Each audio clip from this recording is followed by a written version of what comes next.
NG Shah सार्वजनिक हाईस्कूलના gate પાસે મધમાખીઓ ઉડતા અફરાતફરી મચી ગઈ છે અને જેમાં 4 થી 5 બાળકોને મધમાખીએ ડંખ માર્યા છે। મધમાખીઓ ઉડતા વિદ્યાર્થીઓની સુરક્ષા માટે સ્કૂલના બારી દરવાજા બંધ કરી દેવા પડ્યા। એટલું જ નહીં, શાળા 1 કલાક મોડી છોડવાનો શાળા સંચાલકોએ નિર્ણય પણ લેવો પડ્યો। આ સાથે જ રોડ પર જતા રાહદારીઓ પર પણ મધમાખીઓએ હુમલો કર્યો છે। મધમાખીઓ ઉડતા રોડ પર અફરાતફરી મચી ગઈ હતી અને કેટલાક મધમાખીથી બચવા માટે ગટરના દૂષિત પાણીમાં પણ કૂદી પડ્યા તો કેટલાક રોડ પર જ કપડાથી શરીર ઢાંકતા જોવા મળ્યા। વળી કેટલાક રાહદારીઓ દોડીને મધમાખીથી બચતા જોવા મળ્યા। મધમાખીનો ભોગ બનનાર વિદ્યાર્થીઓને 108 મારફતે હોસ્પિટલ ખસેડાયા છે।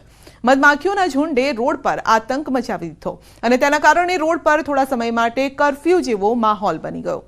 તો માડો ઘર વિસ્તારમાં હાઈસ્કૂલ સામેના લીમડાના ઝાડ પર કપિરાજની કૂદાકૂદથી મધમાખીઓ છંછેડાઈ ગઈ હતી અને આ મધમાખીઓના ઝુંડે ઘણાને દોડતા કરી દીધા। વધુ અપડેટ મેળવીશું સંવાદદાતા હાર્દિક પાસેથી। જે હાર્દિક, મધમાખીનો આતંક જોવા મળ્યો વડોદરામાં। બિલકુલ થી સંધ્યા, જો આ જે ઘટનાની વાત કરીએ તો જોવામાં નાની પણ સમજવા જઈએ તો ખૂબ જ મોટી અને ગંભીર પ્રકારની ઘટના છે। આ મારોદર વિસ્તારમાં જે હાઈસ્કૂલ આવેલી છે ત્યાં લીમડાના ઝાડ પર જે કપિરાજ હતા તે તોફાને ચડ્યા, પરંતુ કપિરાજ તોફાને ચડતાની સાથે જે નાગરિકો છે તેમનું રસ્તા પરથી પસાર થવું મુશ્કેલ થઈ ગયું છે। લગભગ આ જે શાળા છે એનજી શાહ તેના 5 થી 6 જે બાળકો છે તેમને મધમાખીએ ડંખ મારી લેતા આ તમામ બાળકોને 108 મારફતે હોસ્પિટલ ખસેડવાની ફરજ પડી છે। અત્યારની રસ્તાની પરિસ્થિતિની વાત કરીએ તો કર્ફ્યુ જેવો માહોલ છે, કારણ કે ત્યાંથી પસાર થતા અનેક એવા લોકો છે જેમના પર મધમાખી દ્વારા જે હુમલો છે તે કરવામાં આવ્યો છે। હોસ્પિટલના પણ દ્રશ્યો હમણાં થોડી વાર પહેલા જ આપણી પાસે આવ્યા છે અને હોસ્પિટલમાં પણ જે તબીબોની ટીમ છે તે દોડતી થઈ છે, કારણ કે કેટલાક લોકો એવા આવ્યા છે કે જેમના માથાના ભાગે, મોઢાના ભાગે, શરીરના જુદા જુદા ભાગે મધમાખીઓએ જે છે તે કબજો જમાવી લીધો હતો અને મહા મુસીબતે તેમના શરીર પરથી મધમાખી દૂર કરવાની પ્રક્રિયા જે છે તે અત્યારે કરવામાં આવી રહી છે।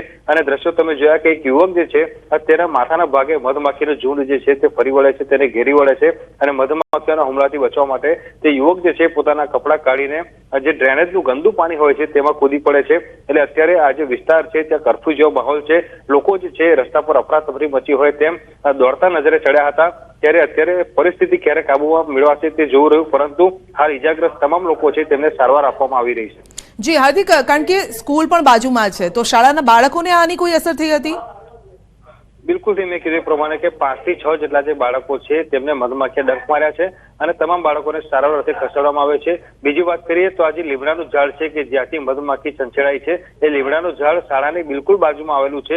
એટલે વિદ્યાર્થીઓની સુરક્ષાને ધ્યાનમાં રાખીને શાળાના તમામ જે બારી અને દરવાજા છે તે બંધ કરી દેવામાં આવે છે। વિદ્યાર્થીઓમાં એક પ્રકારે દહેશતનો માહોલ છે, એટલે લગભગ 1 કલાક જે સ્કૂલ છે તે મોડી છોડવાનો જે નિર્ણય જે છે તે શાળા સંચાલકો દ્વારા હાલ લેવામાં આવ્યો છે। જી, આપનો આભાર અમારી સાથે જોડાવા બદલ। રાજકોટના ગોંડલ શહેરમાં આજે ફરી શ્વાનોએ મચાવ્યો આતંક। અલગ અલગ વિસ્તારમાં 6 થી વધુ લોકોને શ્વાને બચકા ભર્યા। હડકાયા શ્વાને બચકા ભરતા ઈજાગ્રસ્તોને ગોંડલ સરકારી હોસ્પિટલ ખસેડાયા। શ્વાન કરડવાના વધતા બનાવો સામે તંત્ર સામે હવે લોકોમાં રોષ પણ છે। श्वान के काटने के 7 केस आए हैं। कुल 3 महीने की एवरेज निकाले तो 1000 से ज्यादा यहाँ पर श्वान के काटने के केस आए हैं, जिनको पूर्ण रूप से हमने सारवार दी है और उनको घर भी भेज दिए अच्छा करके। રાજકોટના જેતપુર પંથકના ગ્રામ્ય વિસ્તારોમાં સિંહ પરિવારના ધામા। થાણા, ગાલોડ અને બોડી સમઢિયાળા વિસ્તારમાં 2 સિંહ અને 2 સિંહ બાળ રસ્તા પર લટાર મારતા જોવા મળ્યા, જેનો વિડીયો હાલ વાયરલ થઈ રહ્યો છે। સિંહ પરિવારે દેખા દેતા સ્થાનિકોએ વન વિભાગને જાણ કરી।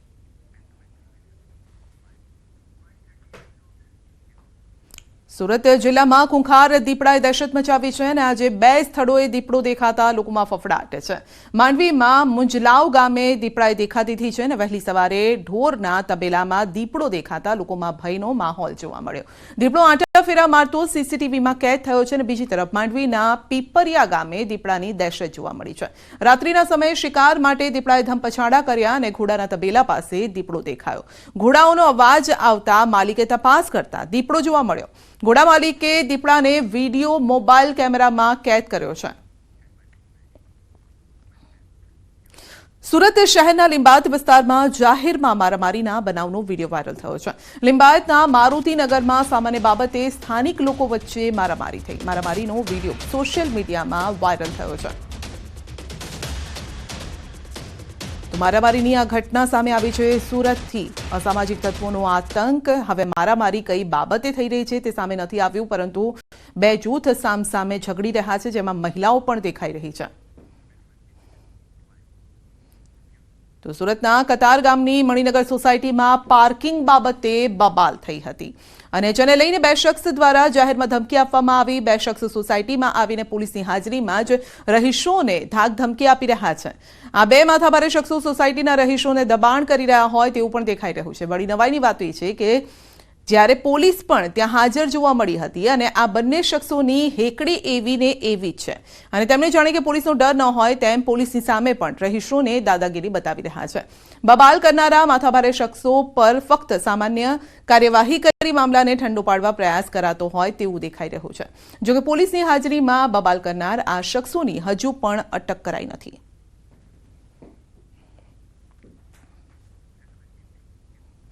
જૂનાગઢ માણાવદરના રસ્તા મુદ્દે જીનિંગ મિલમાં મારામારી થઈ છે. દગડ રોડ પર જીનિંગ મિલમાં શખ્સોએ મારામારી કરી છે. ગાડીમાંથી ઉતરીને મિલના માલિક અને કર્મચારી પર હુમલો કર્યો છે.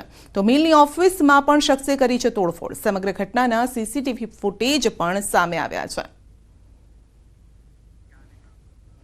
તો મારામારીની અલગ અલગ ઘટનાઓ આપને બતાવીશું. સુરતમાં ક્યાંક સામસામે મારામારી થઈ રહી છે, ક્યાંક પાર્કિંગ બાબતે તો ક્યાંક જીનિંગ મિલમાં.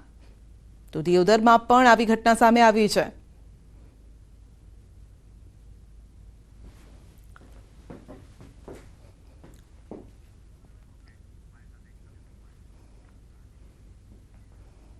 તો બનાસકાંઠામાં અસામાજિક તત્વોનો આતંક. દિયોદરમાં ધોળા દિવસે પાન પાર્લરમાં તોડફોડ થઈ. 4 જેટલા શખ્સોએ લાકડીઓ લઈને તોડફોડ કરી. તોડફોડની આ સમગ્ર ઘટના સીસીટીવીમાં કેદ થઈ છે. તોડફોડ કરી અસામાજિક તત્વો ફરાર થઈ ગયા છે.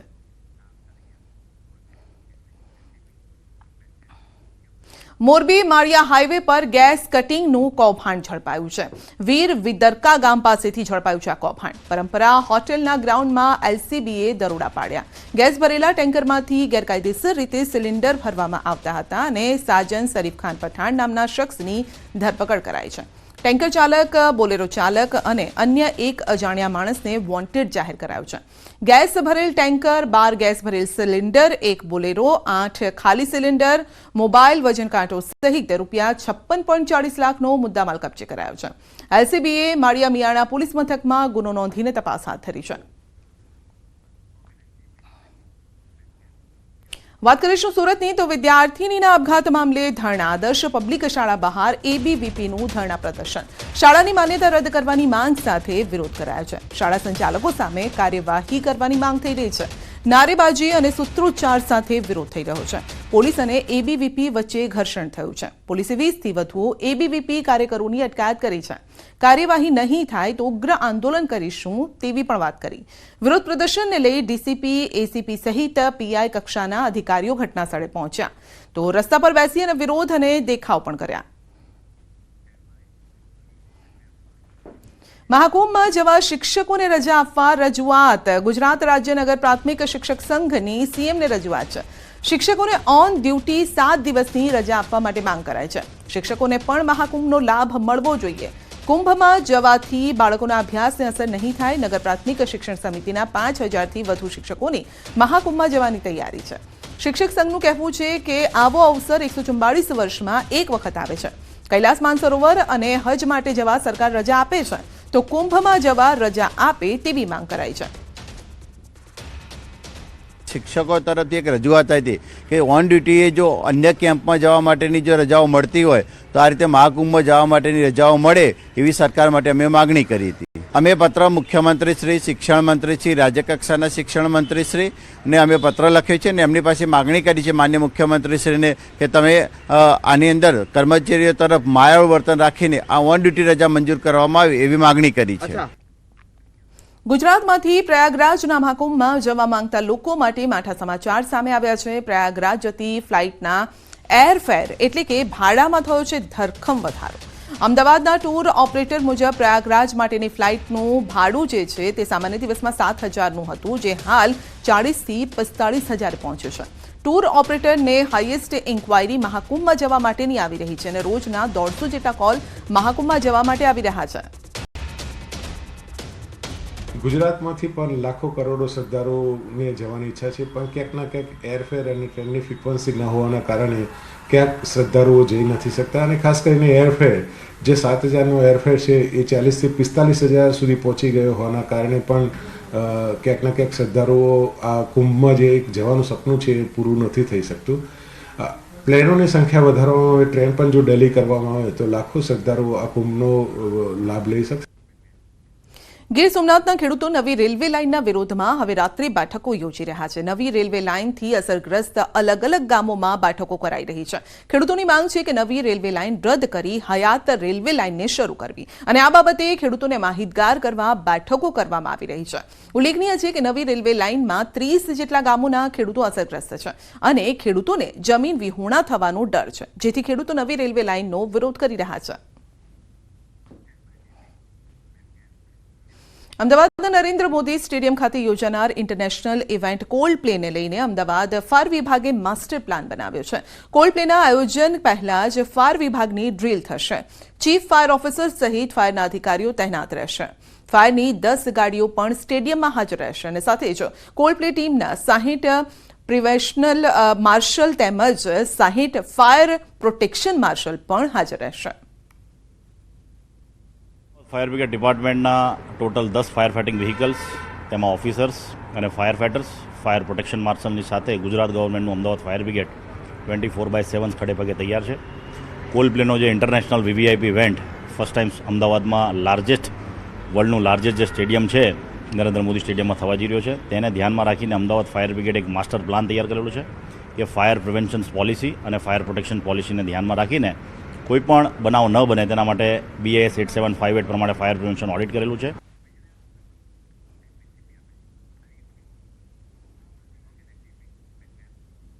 કોલ્ડ-પ્લેના સિંગર ક્રિસ માર્ટિન અમદાવાદ ફર્યા. અડધી રાત્રે અમદાવાદની ગલીઓમાં મોપેડ પર તેઓએ સવારી કરી. મોપેડ પર સવારી કરી અમદાવાદના વિવિધ વિસ્તારોની તેમણે મુલાકાત પણ લીધી. આજથી 2 દિવસ નરેન્દ્ર મોદી સ્ટેડિયમમાં કોલ્ડ પ્લે કોન્સર્ટ યોજાવાનો છે. તો અમદાવાદ સહિત દેશના મ્યુઝિકલ લવર્સ જે દિવસની રાહ જોતા હતા તે આખરે આવી ગઈ છે. 25 જાન્યુઆરીનો દિવસ આવી ચૂક્યો છે. નરેન્દ્ર મોદી સ્ટેડિયમમાં યોજાવા જઈ રહેલ કોલ્ડ પ્લે કોન્સર્ટને હવે ગણતરીના કલાકો બાકી છે. તો મ્યુઝિક લવર્સને ડોલાવવા માટે ક્રિસ માર્ટિનની ટીમ અમદાવાદ આવી પહોંચી અને સાંજે 5 વાગ્યાથી શરૂ થનારી આ ઇવેન્ટ માટે પ્રેક્ષકોને બપોરે 2 વાગ્યાથી જ સ્ટેડિયમમાં પ્રવેશ આપવાની શરૂઆત થશે. સ્ટેડિયમમાં અંદાજે 1 લાખ કરતાં વધુ લોકો ઉપસ્થિત રહેશે અને જડબીસલાક સુરક્ષા વ્યવસ્થા પણ ગોઠવવામાં આવી છે. પરંતુ તે પહેલા જ તેઓએ અમદાવાદની ગલીઓમાં ફરી અને અમદાવાદને જાણ્યું હતું. તો અડધી રાત્રે તેઓ મોપેડ પર સવારી કરવા નીકળ્યા. તો અમદાવાદીઓ 2 દિવસ કોલ્ડ પ્લે કોન્સર્ટમાં ઝૂમશે. નરેન્દ્ર મોદી સ્ટેડિયમમાં આજથી કોલ્ડ પ્લે કોન્સર્ટ 2 વાગ્યાથી સ્ટેડિયમમાં એન્ટ્રી આપવામાં આવશે. 5 થી 10 વાગ્યા સુધી કોન્સર્ટ ચાલશે. કોન્સર્ટને લઈને કુલ 3,825 પોલીસ કર્મીઓ તૈનાત રહેશે. સ્ટેડિયમમાં 270 સીસીટીવીના મોનિટરિંગ માટે કંટ્રોલ રૂમ બનાવાયો છે. NSG એક ટીમ, SDRF, BDDSની 10 ટીમ ખડે પગે રહેશે. ફાયરની ટીમ પણ સ્ટેન્ડ 2 રહેશે. 11 મેડિકલ સ્ટેશન અને 7 એમ્બ્યુલન્સ હાજર રહેશે. 3 બેડની 7 મિની હોસ્પિટલ પણ બનાવવામાં આવી છે. મહત્વનું છે કે અમદાવાદના નરેન્દ્ર મોદી સ્ટેડિયમ ખાતે 2 દિવસ ચાલનાર આ કોન્સર્ટ માટે પોલીસે સુરક્ષાને લઈને એક્શન પ્લાન ઘડ્યો છે. કોન્સર્ટ પહેલા પોલીસ કમિશનર સહિતના અધિકારીઓએ પણ સ્ટેડિયમ અને આસપાસની સુરક્ષા વ્યવસ્થા જાણી.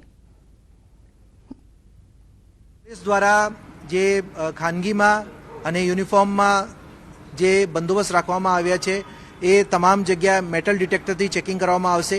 એની સાથે સાથે અહીંયા 400થી વધારે સીસીટીવી કેમેરાના એક નેટવર્ક ગોઠવવામાં આવ્યા છે અને તમામ જે છે પ્રેક્ષકો એની ચેકિંગ ફ્રેસ્કિંગ બરાબર થવાની છે અને સુરક્ષાની દૃષ્ટિથી કોઈ પણ ચૂક ના રહી જાય એના માટે જે પોલીસ છે એ વ્યવસ્થિત સંખ્યામાં રાખવામાં આવી.